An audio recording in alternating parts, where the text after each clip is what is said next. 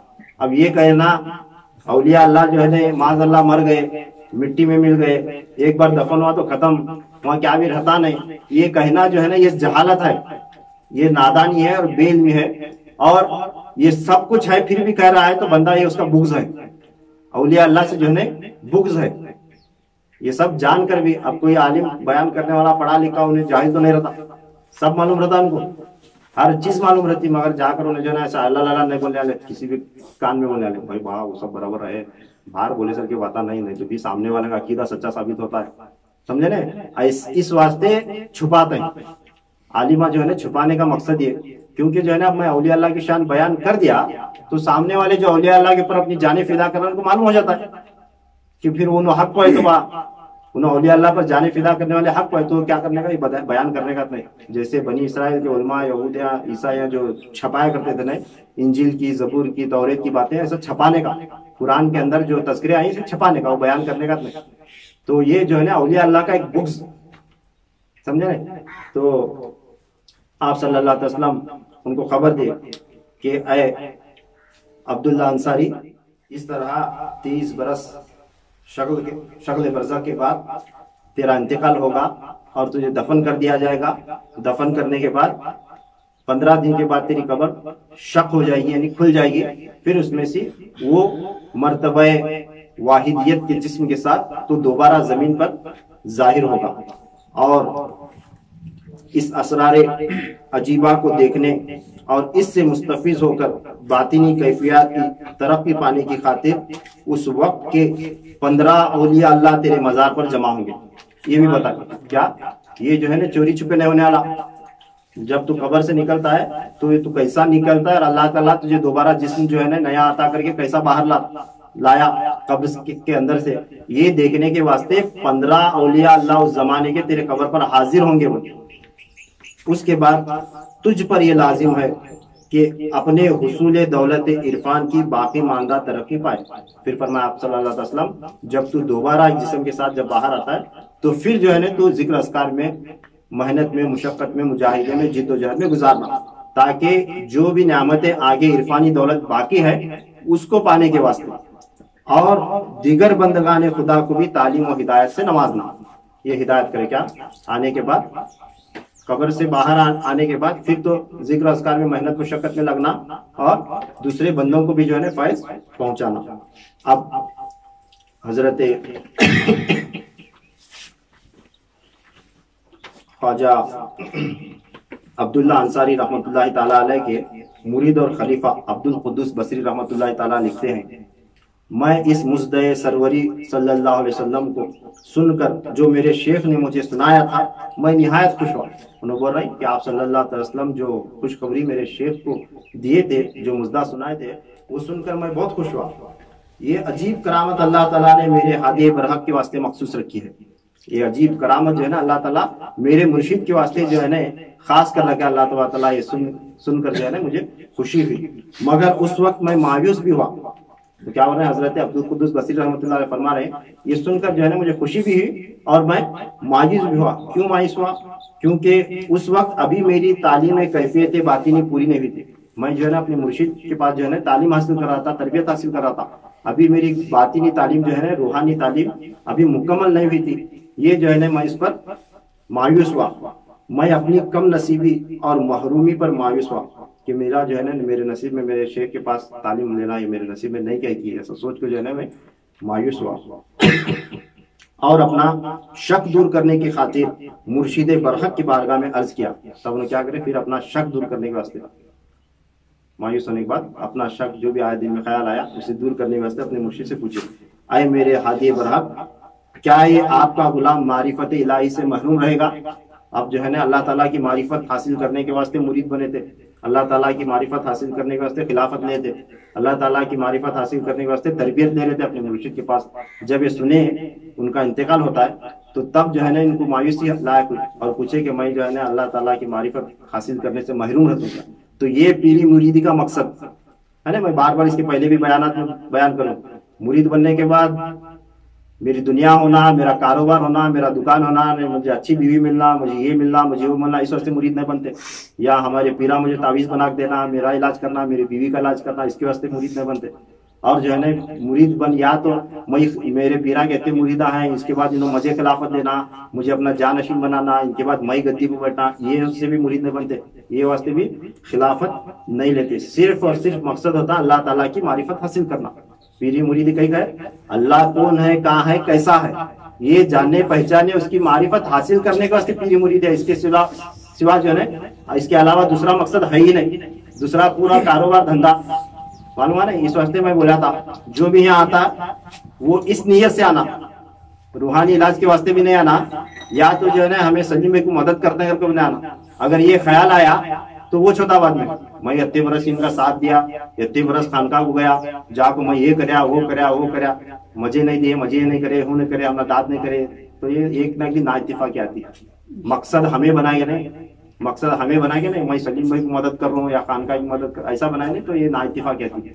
ہماری نیت اور مقصد کیا بنانا, میں جو ہے نا خانقاہ اس واسطے جاتا ہوں کہ اللہ تعالیٰ کی کچھ نہ کچھ معرفت مجھے بھی حاصل ہوئے, اللہ تعالیٰ کی معرفت کچھ نہ کچھ مجھے بھی حاصل ہوئے. اس واسطے میں خدمت کر رہا ہوں غوث پاک کی, ہماری نہیں. یہ خانقاہ میں آپ کو خدمت کر رہا ہوں, غوث پاک کی خدمت کر رہا ہوں, اللہ تعالیٰ کے دین کی, یہ نیت لے کر آنا, سمجھے. تو خیر اللہ تعالیٰ ہمیں توفیق نصیب عطا فرمائے.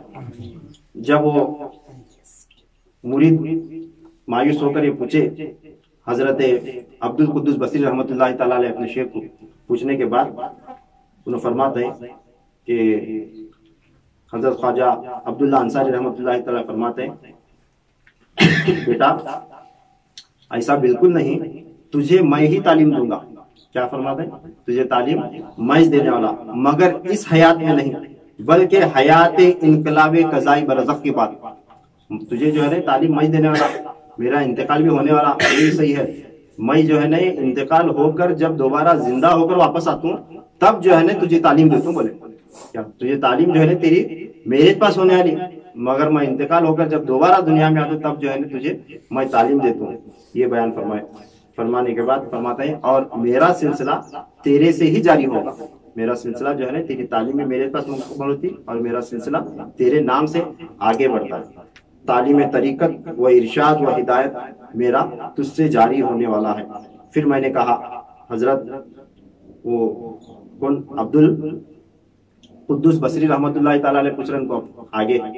اب یہ خاص بات ہے, یہ جو ہے نا یہ بیان سننے کے بعد ہر ایک کو شک پیدا ہوتا ہے, ہر ایک کے دل و دماغ میں تنقید آتی ہے, اور ہر ایک کو یہ جھوٹ نظر آتا ہے, غلط نظر آتا ہے.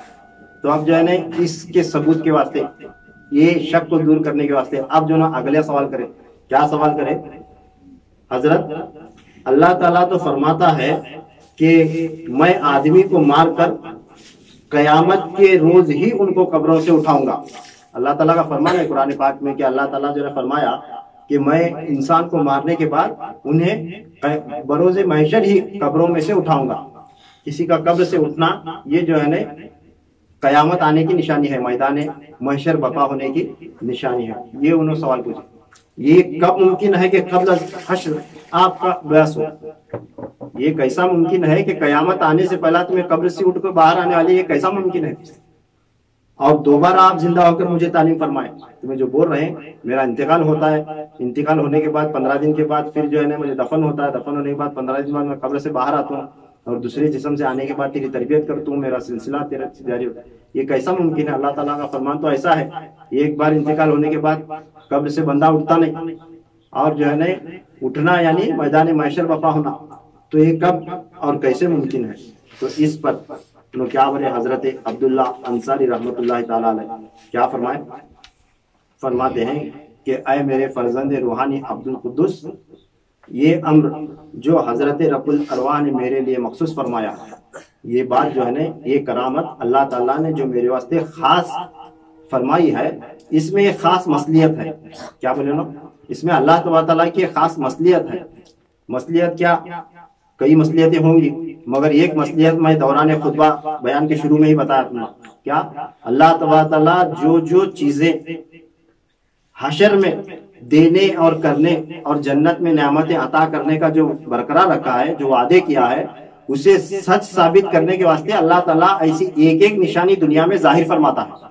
فرمائے سمجھے کہ یہ انہوں کیا فرمائے کہ اللہ رب العزت نے یہ جو میرے لیے خاص کرامت مخصوص رکھی ہے، اس میں اللہ تعالیٰ کی خاص مصلحت ہے. کئی مصلحتیں ہوں گی مگر اس میں سے خاص ایک مصلحت یہ بھی ہے کہ اللہ تعالیٰ اپنے کیے ہوئے وعدوں کو سچ کر دکھانے کے واسطے ایسی ایک ایک نشانیاں دنیا میں ظاہر فرماتا ہے. کئی ظاہر فرمایا اور ابھی بھی فرما رہا ہے، اور قیامت تک ابھی ہونے والے بھی، ظاہر ہونے والے بھی. پھر آپ نے فرمایا اس کے علاوہ قرآن مجید میں حضرت عزیر نبی کا واقعہ دیکھ لے. کیا بولے انہوں؟ قرآن پاک میں حضرت عزیر علیہ السلام جو اللہ کے نبی تھے، ان کا قصہ ہے، یہ دیکھ لے.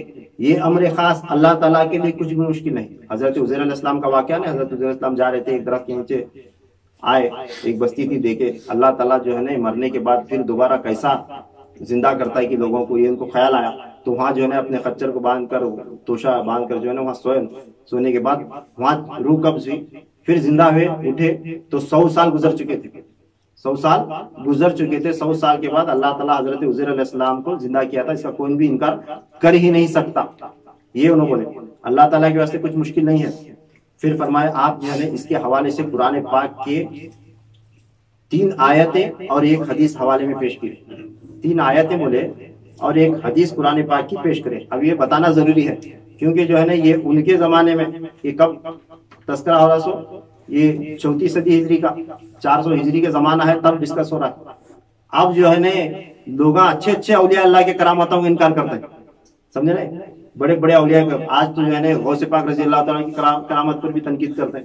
خواجہ غریب نواز رحمۃ اللہ تعالیٰ علیہ کی کرامت پر بھی تنقید کرتے ہیں. تو ایسے لوگ تنقید کرنے والے ہر زمانے میں، کیونکہ جو ہے نا کون سا بھی زمانہ دجال سے خالی نہیں رہتا. وہ دجل جو ہے نا ہوتے رہنے والا، کیونکہ جو ہے نا انکار کرنے والے رہے، منکر رہے تو کیا ہوتا ہے، حق پرستوں کی پہچان ہوتی رہتی ہے. انکار کرنے والے جب تک ہے نا حق پرستوں کی پہچان ہوتی رہتی ہے. اس واسطے ہمارے بھی دشمنہ رہنا، ہماری دشمنہ نہیں رہے، سب ایک ہی چلے تو بعد میں حق کو ناحق کو نہیں معلوم ہوتا. بولے جو درخت کو پھل لگتے ہیں اسے بولتے ہیں پتھر مارا جاتا ہے. سمجھے نا، جس درخت کو جو ہے پھل، خالی درخت کو کوئی پتھر مار کے چلتا کیا نہیں ٹرتا. جہاں پھل لگا اسے پھل، کون کسی گالیاں دے رہے ہیں نگوں میں سمجھنا اس کے پاس کچھ تو ہے، انہیں حق پر ہے.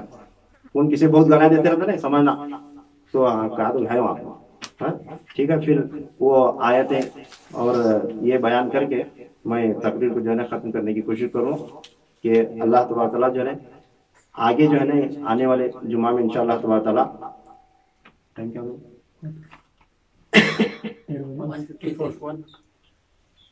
تو 4 آیتیں انہوں نے کیا بیان کی. 3 آیتیں اور ایک قرآن پاک کی 3 آیتیں اور ایک حدیث انہوں حوالے میں پیش کیے. اب جو ہے نا اب اس مضمون کو میں آگے بڑھایا تو نہ آیت مکمل ہوتے، نہ وہ حدیث مکمل ہوتی، نہ بیان مکمل ہوتا. اب یہ کس قدر سچ ہے، کس قدر قرآن پاک میں اس کا تذکرہ ہے، قرآن میں اللہ تعالیٰ ایک کام بتایا، کیسے بتایا، یہ جو ہے نا تذکرہ جو ہے نا میں تم آگے آنے والے جمعہ میں جو ہے نا سناتا. دیکھیں میں بیان ختم کرنے سے پہلے یہ آخری بات بتا کر بیان ختم کرنا چاہتا ہوں، کیونکہ میں بتایا کہ اللہ تعالیٰ کا فضل و کرم، یہ اولیاء اللہ کا ذکر کرنے اور سننے کے واسطے ہم نے چنا. تو اللہ تعالیٰ جو ہے نا دیکھو کیسا اہتمام کرتا ہے، بندوبست کرتا ہے، کیسا نوازتا ہے، کیسے بزرگوں کی جو ہے نا توجہ ہوتی. میں بتایا کہ اللہ تعالیٰ جو ہے نا قرآن پاک میں فرمایا لعنت اللہ علی الکاذبین، جھوٹوں پر جو ہے نا اللہ کی لعنت ہے. کس واسطے بتایا معلوم ہے کیا؟ اب جو بات کہنے جا رہا ہوں، ممبر پر بیٹھوں، خانقاہ کا حصہ ہے، مسجد کا حصہ ہے، جھوٹ بولنے والوں پر اللہ کی لعنت ہے. سمجھے نا، یہ جو بتا رہا ہوں سچ بتا رہا ہوں کہ یہ تذکرہ میں بیان کرنے کا آج میرا بالکل ارادہ نہیں تھا کہ میں پچھلے ہفتے میں یا ادھر کے ہفتے میں جب ایم کے گیا تھا نا، جو خانقاہ میں مشائخوں کی میٹنگ ہوئی، جو بات چیت ہوئی، تو وہاں بات چیت کرانے کے بعد میں جو ہے نا نفس اور روحانیت کے بارے میں جو ہے نا تھوڑا پڑھ رہا تھا کہ کیا بولنا ہے. تو پڑھتے پڑھتے حضرت خواجہ عبداللہ انصاری رحمۃ اللہ علیہ کا تذکرہ مجھے سے ملا. ملنے کے بعد جو ہے نا یہ تذکرہ مجھے اتنا اچھا لگا کہ میں سوچا کہ ہمارے سب خانقاہ والوں کو جو ہے نا ہم سے جڑے ہوئے لوگوں کو سنائیں گے اولیاء اللہ کا جو ہے نا مرتبہ کیا ہے، اور جو ہے نا اولیاء اللہ کے عشق میں جو ہے نا ہمارے سب ساتھیاں مضبوط ہوتے ہیں. یہ سوچ کر جو ہے نا میں نیت کرا ایک بار سنیں گے. تو میری عادت ہے ہر جمعہ کسی نہ کسی کی ولادت یا وفات کے اوپر میں تذکرہ کرتا ہوں. تو جو ہے نا دیکھا کیلنڈر کھول کر دیکھا تو یہ جمعہ کس کا بیان کرنا ہوگا, کس کا بیان نہیں تھا, کس کی بھی ولادت یا اس کی تاریخ نہیں تھی یا کون سا بھی مخصوص ایام نہیں ہے. ابھی جو ہے نا یہ جمادی اول کا مہینہ جو ہے نا چل رہا ہے جمادی. تو اس واسطے جو ہے نا میں یہ تذکرہ سنانے کے واسطے جب یہ کتاب کھول کو جو ہے نا جب یہ تذکرہ دیکھا, پہلا کیلنڈر دیکھا, چیک کرا کہ تاریخ کتنی ہے دیکھیں گے, کون سا دن ہے, کون سا مخصوص ایام ہے دیکھیں گے, دیکھ کر جو ہے نا اس کے بارے میں بیان کریں گے. جب کھول کر میں دیکھا تو مجھے حیران ہوئی بیان لکھنے کے بعد. تو آج وہ دن ہے جس دن ان بزرگ کی قبر کھلی تھی. کیا میں کیا نیت سے لکھ لوں بیان, کس نیت سے کتاب کھولوں کہ میں جو ہے نا ان کا تذکرہ ایک بار سنانا. ولادت کی تاریخ دیکھا تو ولادت ان کی جو ہے نا 17 شعبان کو بھی, تو ولادت کا بھی نہیں. وصال کا دیکھا تو وصال کا دن بھی نہیں. تو وہ برابر ربیع آخر کے مہینے میں جو ہے نا ان کا وصال ہوا ہے حضرت کا, حضرت عبداللہ انصاری رحمۃ اللہ تعالی علیہ کا. اور 7 تاریخ کو جمادی الاول کی 7 تاریخ کو ان کی قبر کھلی. تو میں بیان لکھنے کے بعد مجھے ایسا حیرانی ہوئی, میرے آنکھوں میں پانی جاری ہوا کہ بزرگاں جو ہے نا کیسا اپنی طرف کھینچتے ہیں اور کیسا اپنا تذکرہ خود وہ کرا لیتے ہیں. بہت سمجھے نا. اب ایک پڑھ کو جو ہے نا باقاعدہ لکھ کو جو ہے نا ایک پلان کے تحت کرنا بات الگ. بیان لکھنے کے بعد میں کتاب کھول کے دیکھ رہا ہوں, کیلنڈر کھول کے دیکھ رہا ہوں کہ میں لکھا مگر نہ ان کی وصال کی تاریخ ہے نہ ولادت کی تاریخ ہے. جب بیان آگے لکھتے لکھتے ابھی وہ تذکرہ آیا نہیں, ابھی وہ تذکرہ آیا نہیں. کب قبر کھلی سے میں بولا کیا نہیں آیا. تو آگے جب تذکرہ جو ہے نا پڑھتے گیا دیکھا تو ان کی قبر کھلی سو دن آج ہے. تو اسے ایک عطا کہتے ہیں, بزرگوں کی عطا کہتے ہیں, سمجھے. تو اللہ تعالیٰ جو ہے نا یہ نعمت آپ تک پہنچانے کے واسطے آپ کے صدقے میں ہم نہ نوازتا ہے, سمجھے نا. تو آپ کا مقدر, نہیں تو ہمارے پاس نہ ویسی جد و جہد ہے, نہ ویسا اعمال ہے, نہ کچھ ہے, نہ کچھ نہیں, خالی ڈبے, سمجھے نا. تو اللہ تعالیٰ کا بڑا فضل و کرم اور ان بزرگوں کا بڑا فیض, بڑی عطا اور نظر کرم ہمارے اوپر کے خود دماغ میں ڈال کر جو ہے نا یہ کرا لیتے ہیں. تو عصر کے بعد میں 17 جو ہے نا جمادی آخر کو, جمادی الاول کو, 7 جمادی الاول کو یہ بزرگ کی حضرت خواجہ عبداللہ انصاری رحمۃ اللہ تعالی علیہ کی قبر کھلی تھی اور قبر میں سے دوبارہ زندہ ہو کر باہر آئے تھے. تو آج وہ دن ہے عصر کے بعد میں جو ہے نا خاص کر ان کے نام سے جو ہے نا فاتحہ کرنا ہو سکے عصر کی نماز کے فوراً بعد. اللہ تعالیٰ سے دعا ہے کہ اللہ تعالیٰ جو بھی کہا سنا اس پر ہمیں سب سے پہلے یقین رکھنے کی توفیق نصیب عطا فرمائے اور ان بزرگوں کا فیض ہمیں عنایت عطا فرمائے. مجھے بیان میں کچھ بھی غلطی خامی تو اللہ تعالیٰ اپنے فضل و کرم سے معاف فرمائے. وآخر دعوانا الحمدللہ رب العالمین وما علینا الا البلاغ.